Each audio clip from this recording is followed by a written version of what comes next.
Mabes Polri mengakui ada anggota Densus 88 yang diamankan karena menguntit Jampitsus Kejaksaan Agung Febri Adriansyah. Kadif Humas Polri Irjen Sandi Nugroho menyebut anggota Densus 88 yang menguntit Jampitsus telah dijemput dan diperiksa Biro Paminal Propam Polri.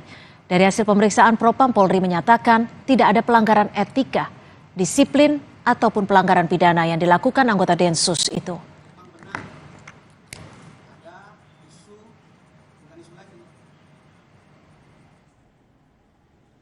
Memang benar ada anggota yang diaman di sana dan identitasnya memang benar anggota tersebut dan sudah dijemput sama Paminal.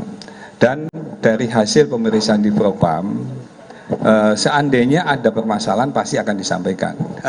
Memang benar kalau anggota sudah diperiksa. Maka tadi hasil keterangan dari Pak Kadif Propam, seandainya misalnya anggota melanggar etika, anggota melanggar tindak pidana, anggota melanggar tindakan disiplin atau yang lainnya, berarti Pak Kadif Propam juga akan menyampaikan hal serupa.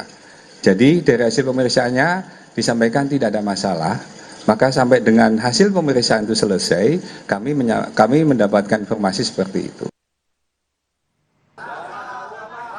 Kapus Penkum Kejaksaan Agung Ketut Sumedana membenarkan adanya anggota Densus 88 Polri yang menguntit Jampitsus Febri Adriansyah dan tertangkap basah oleh pengawal. Dari pemeriksaan ponsel diketahui ada pengambilan foto dan upaya profiling terhadap Jampitsus.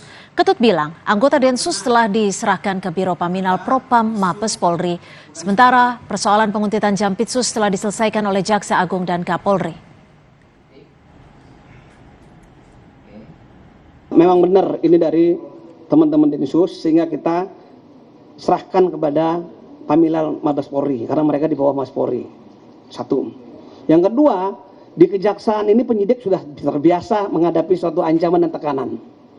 Ada pengambilan foto dan sebagainya. Ketika kita periksa, kita lihat HP-nya yang bersangkutan ada profiling daripada Pak Jampitsus. Itu rangkaian semuanya ya sudah dilaporkan kepada pimpinan. Pimpinan sudah menyelesaikannya dengan baik. Ya. Para pimpinan Kapolri, Pak Kapolri dan Pak Jaksa Agung sudah ketemu. Ya, tentunya kita di sini harus dengan kepala dingin menyelesaikan perkara ini agar lembaga dan negara yang besar ini tidak terganggu dengan hal-hal yang seperti ini.